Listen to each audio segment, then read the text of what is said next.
నిజంగా లిటరల్‌గా సుస్సుపోయిస్తున్నాడు విజయ్. దెబ్బకి స్పాట్‌లో 20 మంది ఉద్యోగాలు ఖతం. సో ఒకసారి మనం స్వాతంత్ర్యం వచ్చిన తర్వాత ఏ సీఎంలైనా, ఏ పీఎంలైనా, ఏ మంత్రులైనా వాళ్ళ కోటరీలో ఉండేటువంటి ఉద్యోగాలు, ప్రభుత్వ ఉద్యోగులు, ఉద్యోగ సంఘాల నేతలు, అది వాళ్ళు ఏ డిపార్ట్మెంట్ అయినా సరే, అగ్రికల్చర్ కావచ్చు, హాస్పిటాలిటీ కావచ్చు, లేదంటే రెవెన్యూ కావచ్చు, ఫార్మా కావచ్చు, దేంట్లో అయినా సరే దానికి సంబంధించిన ప్రభుత్వ ఉద్యోగాలు, ఉద్యోగ సంఘాల విషయంలో చాలా జాగ్రత్తగా ఉంటాయి. ఒక్కళ్ళని కూడా వెంటనే జాబుల్లో తీసే ఆ కార్యక్రమం చేసుకోరు. కానీ విజయ్ చేస్తున్నాడు. సో అప్పుడు ఎప్పుడో చంద్రబాబు నాయుడు గారు చేశారు. దాని తర్వాత ఆయన ఓటమి పాలయ్యారు.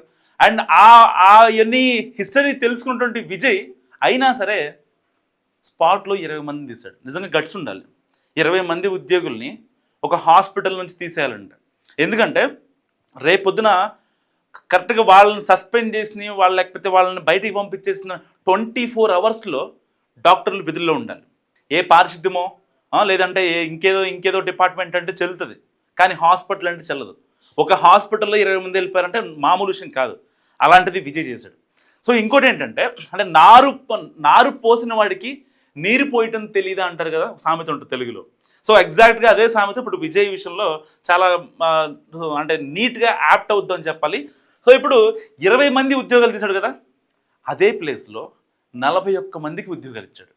అది ఎలా ఇచ్చాడు స్పాట్లో అంటే, సో సరిగ్గా ఒక 4-5 నెలలు బ్యాక్ వెళ్తే ఏదైతే కరూర్ స్టాంపేడ్ జరిగింది, చెన్నైకి దాదాపుగా 60 కిలోమీటర్ల దూరంలో ఉన్న కరూర్ అనే ఒక ఏరియాలో 41 మంది చనిపోయారు. అది సరిగ్గా విజయ్ పార్టీకి సంబంధించి ఒక కార్యక్రమం జరుగుతుంది. సో దాదాపుగా ఆల్మోస్ట్ అక్కడికి రావాల్సిన వాళ్ళు మహా అయితే 4,000 మంది, 5,000 మంది.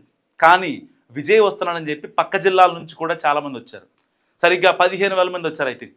సో వీళ్ళు అక్కడ ఉన్నటువంటి టీవీకి టీం ఎవరైతే ఉంటారో ఆల్మోస్ట్ పర్మిషన్ తీసుకున్నారు పోలీసుల దగ్గర నుంచి. ఆల్రెడీ పోలీసులు చెప్పారు 4,000, 3,000 అంతకు మించి ఇక్కడ వద్దు అని చెప్పారు.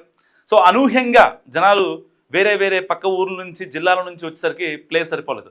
దానివల్ల జరిగిన ఘోరం 41 మంది స్పాట్లో ప్రాణాలు కోల్పోయారు. ఇప్పటికీ దానికి సంబంధించి ఆ యొక్క అంటే ఇప్పటికీ హాస్పిటల్లో అంటే ఇప్పటికీ కోమాలో ఉన్నోళ్ళు కూడా చాలామంది ఉన్నారు. ఎవరైతే స్టాంపేడ్లో చనిపోయారో 41 మంది, వాళ్ళందరికీ ఉద్యోగాలు ఇచ్చి షబాష్ సీఎం అనిపించుకున్నాడు. షబాష్ విజయ్ కాదు, షబాష్ సీఎం.